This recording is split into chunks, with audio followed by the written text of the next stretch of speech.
Les yeux de Laure, partie 1, chapitre 5. Laure admira la chambre que lui faisait visiter Solange. Enfin, elle se trouvait dans la capitale. Après la querelle avec sa mère, elle avait écrit à Denis et Solange de venir la chercher une semaine plus tôt. Léon en avait été contrarié. Mais, tout à ses nouvelles amours avec son ex-mari, elle avait accepté le départ de sa fille. Les adieux se firent dans les larmes et les promesses de se donner des nouvelles très souvent. Laure était excitée à l'idée d'aller vivre dans cette grande ville. Son petit village lui manquerait bien sûr. Mais elle voulait découvrir le monde.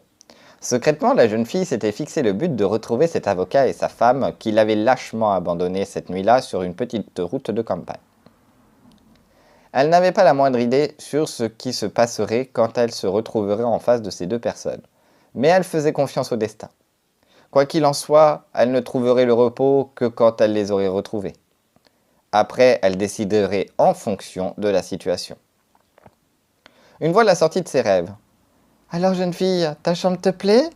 demanda Solange en riant. « Elle est magnifique. J'ai tellement hâte de voir ta fille. »« Patience, elle dort encore.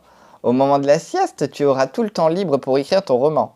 Tu veux toujours être romancière ?»« Oui, je ferai tout ce qu'il faut pour y arriver. »« As-tu des idées de cette future œuvre ?»« Oui, mais je ne dis rien pour le moment. » La jeune fille prit un air mystérieux, ce qui fit rire Solange. Les vagissements du bébé se firent entendre. Les deux jeunes femmes se regardèrent en riant. « Voilà ma chère, ta petite amie te réclame. Viens vite la voir. » Laure entra sur la pointe des pieds dans la chambre de Chloé et resta admirative devant cette minuscule petite fille aux cheveux noirs. Ses yeux marrons exprimaient de la curiosité. Le bébé regardait la nouvelle venue et fit la moue, hésitant entre le parti de sourire ou celui de pleurer. Solange prit son enfant dans les bras et lui fit un câlin. Puis elle tendit la petite à la jeune fille qui la serra délicatement dans ses bras. Elle se sentait si puissante devant cette petite fille vulnérable. Le nouveau-né lui fit un sourire qui la toucha énormément. « Tu vois, elle t'aime déjà. » Denis entra à son tour dans la chambre en souriant. Pendant que Laure liait connaissance avec Chloé, le médecin et sa femme sortirent de la chambre, les laissant seuls. « Je crois que nous avons pris la bonne décision pour notre petite fille. J'ai toute confiance en cette jeune fille. »« Oui, elle semble remise de son accident. Mais elle n'en parle jamais. Tu crois qu'elle a tout oublié ?»« Non, mais cela doit être pénible d'en parler, » répondit Denis songeur. Laure sortit de la chambre avec la petite. Elle semblait ravie. Le jeune couple lui fit visiter le reste de la maison et lui expliqua ce qu'on attendait d'elle. Elle fut impressionnée par la taille du bureau de Denis. Les étagères étaient remplies de livres d'anatomie et de dictionnaires médicaux. En revanche, celui de Solange était plus petit et plus sobre. L'ordinateur attirait l'attention de la jeune fille. Solange surprit le regard furtif de sa jeune protégée. « Tu es prête pour ton premier cours ?» dit-elle d'un ton amusé. « Quand tu veux, pas de problème. »« Mesdames, je vous laisse avec votre ordinateur. Ma fille et moi allons faire un tour dans le parc. » Denis vêtit l'enfant et l'installa confortablement dans son landau. Quand il eut refermé la porte, Solange leva les yeux au ciel, comme si une apparition céleste allait descendre dans ce salon. « Je vais enfin respirer un peu, et grâce à toi, ma petite Laure. » Elle entoura les épaules de la jeune fille affectueusement. « Tu as l'air soucieux. Un problème ? Quelque chose ne va pas ? » ?»« C'est ma mère. Elle m'inquiète. »« Tu veux en parler ?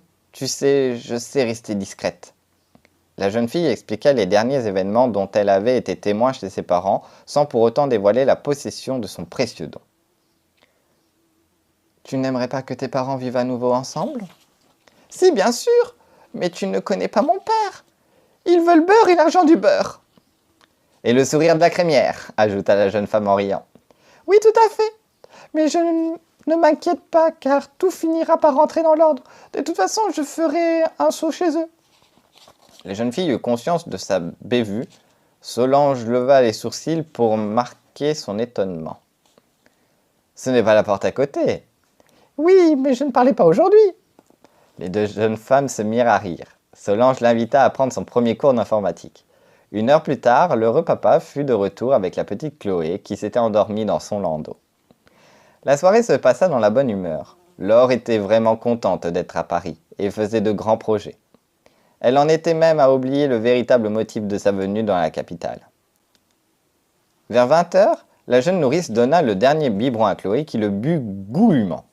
Après l'avoir nourri, changé et mis dans son petit lit orné d'un voile rose, la jeune fille prit congé de ses nouveaux employeurs et se retira dans sa chambre. La pièce qui lui était réservée n'était pas très grande. Cependant, elle avait été arrangée avec goût. Un lit au centre. Une table de nuit assortie au mobilier se tenait à la tête du lit. La grande armoire en acajou finissait de décorer la pièce.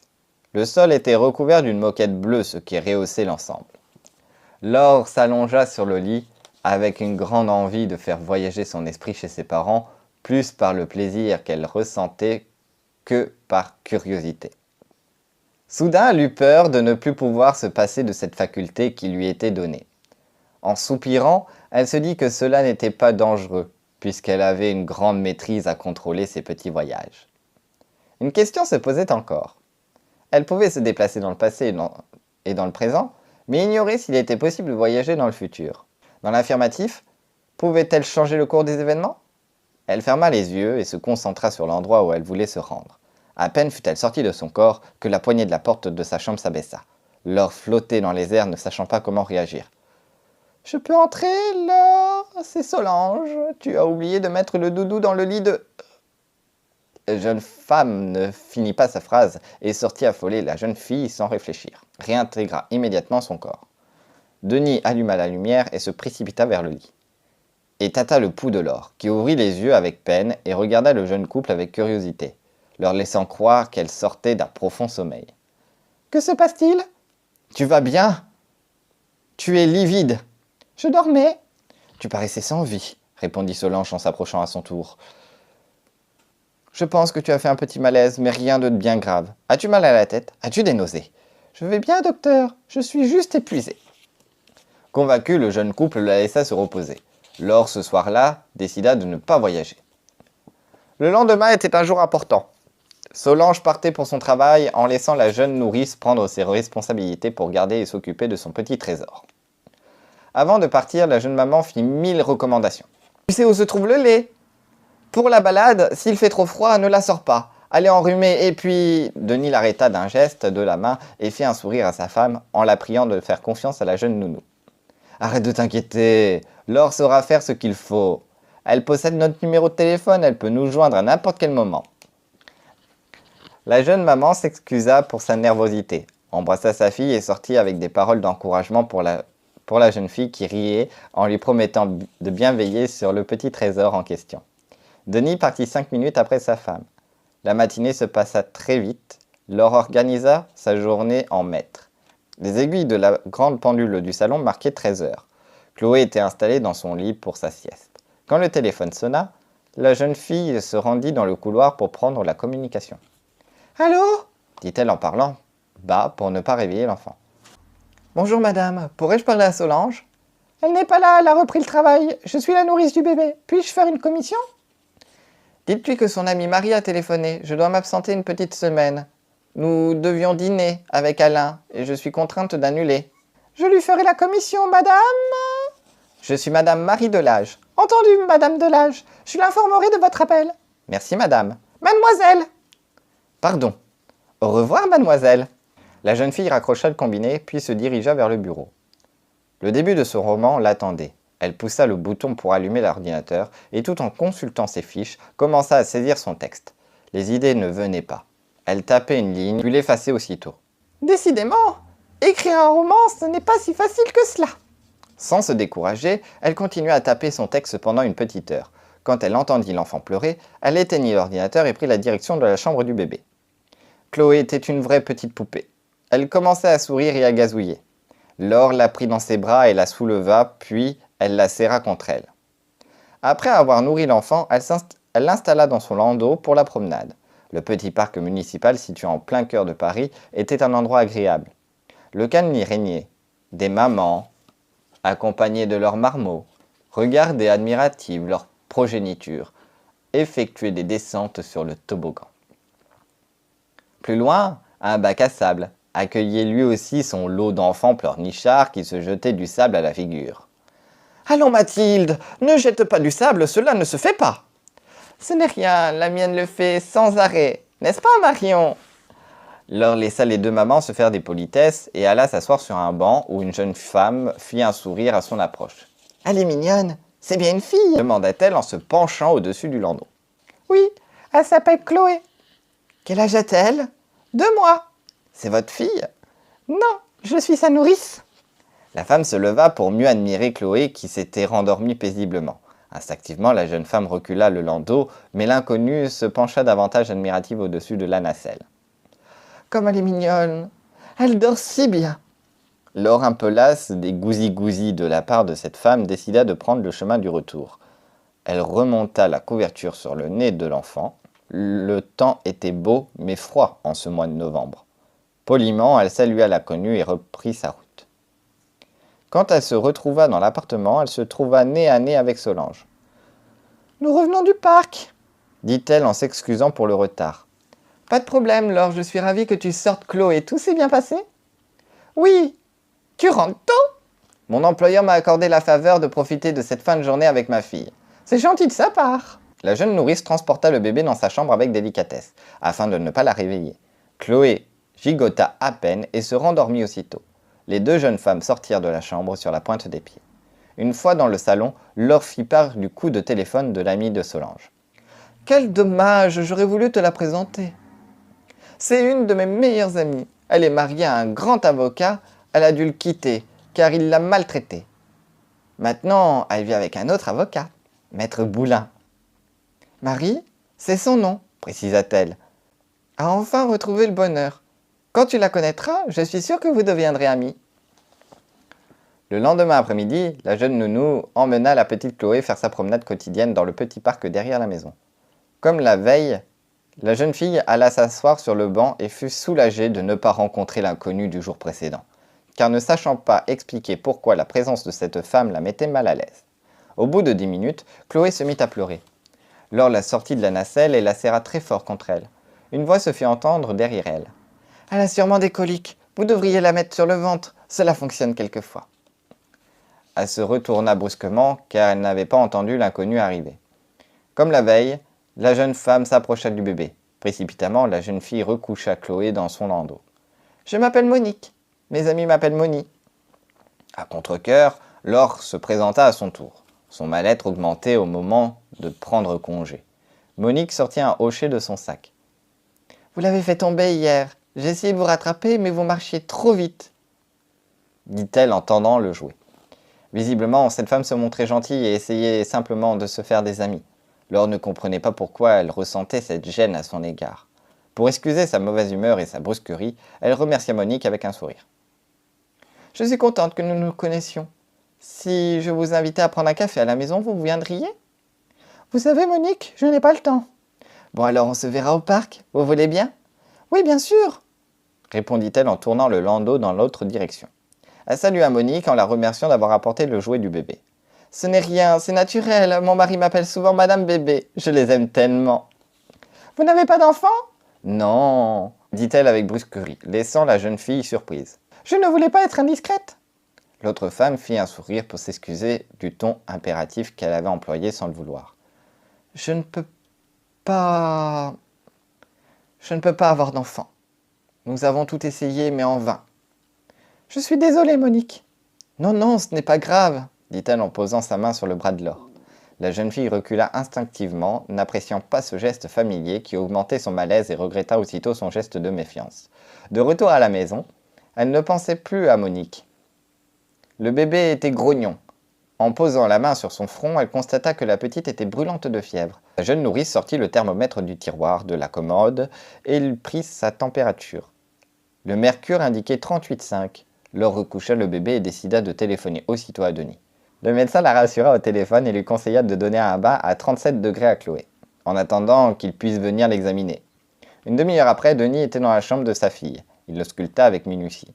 L'enfant pleurait beaucoup. Laure lui tenait sa petite main. « Bien, » dit-il soucieux, « je pense qu'elle nous fait une rhinopharyngite. Son nez est encombré. Je vais te prescrire des médicaments. Ne t'inquiète pas, ce n'est pas méchant. »« Je n'aurais pas dû sortir. Il fait froid dehors. » « Ne te reproche rien, ce matin elle allait bien. » Denis fit l'ordonnance et sortit chercher les médicaments lui-même, à la pharmacie, tandis que Laure cajola la petite, puis la recoucha avec douceur. Au bout de 5 minutes, l'enfant, épuisé par ses pleurs, finit par s'endormir. Quand Denis fut de retour, la maison avait retrouvé son calme. « Laure ? Je suis là, dans la cuisine. Comment va-t-elle ? Elle dort. Pour le moment. Le suppositoire que tu lui as mis tout à l'heure semble lui faire de l'effet. » Denis, rassuré, expliqua à la jeune fille la médication à respecter tout en posant le sac de médicaments sur la table, puis repartit pour son cabinet médical. Le soir, vers 19h30, Solange fit son entrée dans l'appartement.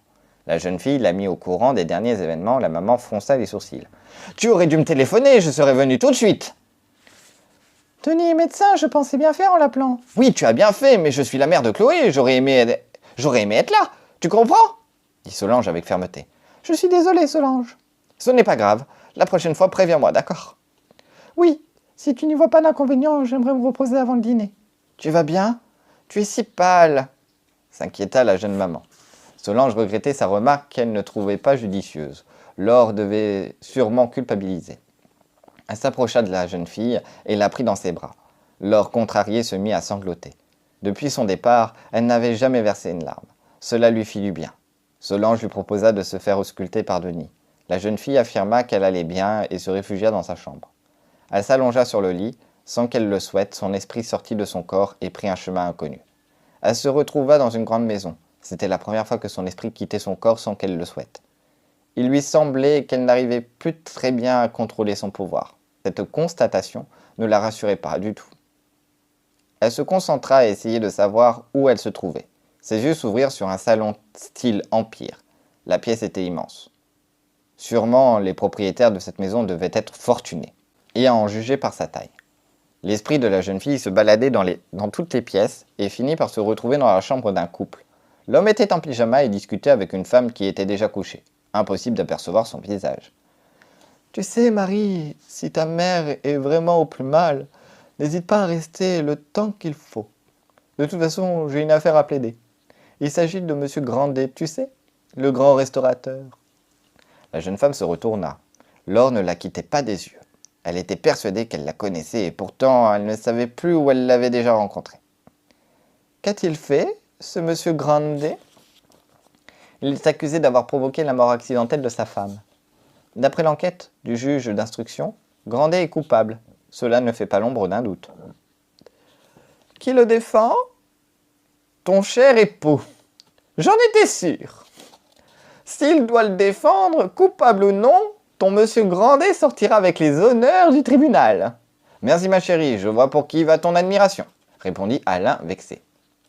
La jeune fille dut faire un effort pour se rappeler que Marie était la meilleure amie de Solange. Alain était son compagnon. Pourquoi son esprit l'avait-il emmenée dans cette maison? Elle l'ignorait. Avait-elle quelque chose à voir avec ce Grandet ou cette famille? Laure se concentra pour repartir, mais son esprit refusa de lui obéir. La jeune fille fut prise de panique un court instant. Dans la pièce, la discussion continuait. « Maître de l'âge va avoir du pain sur la planche pour gagner ce procès. Je te jure que je vais lui faire mordre la poussière. »« Alain, méfie-toi de lui. Il est fourbe et ne recule devant rien pour obtenir ce qu'il veut. »« Ne t'en fais pas, ma chérie. Il ne m'effraie pas. Et dès que ton divorce sera prononcé, tu porteras le nom de Madame Alain Boulin. » Les yeux de Laure fixaient intensément cette jeune femme. Ce visage, ce regard inquiet. Elle était certaine de la connaître.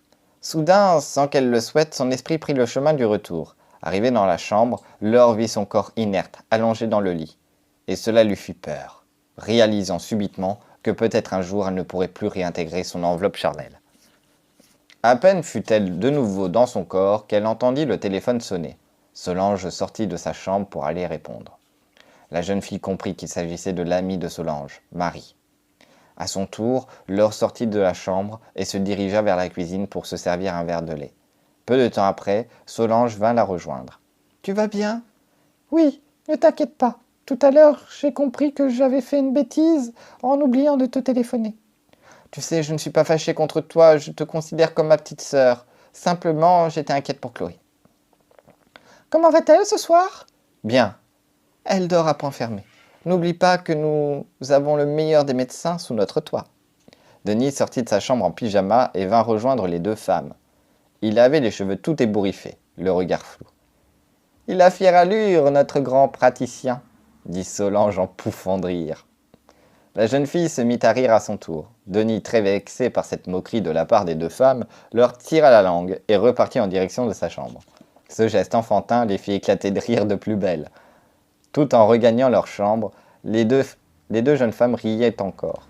« Allez, au lit, jeune fille, sinon nous ne pourrons pas nous lever demain matin. » Laure s'approcha de Solange et l'embrassa. La jeune femme fut touchée et lui répondit par un sourire. En refermant la porte de la chambre, Laure eut conscience de la chance d'avoir la possibilité de vivre avec ce jeune couple. À peine fut-elle couchée qu'elle s'endormit profondément.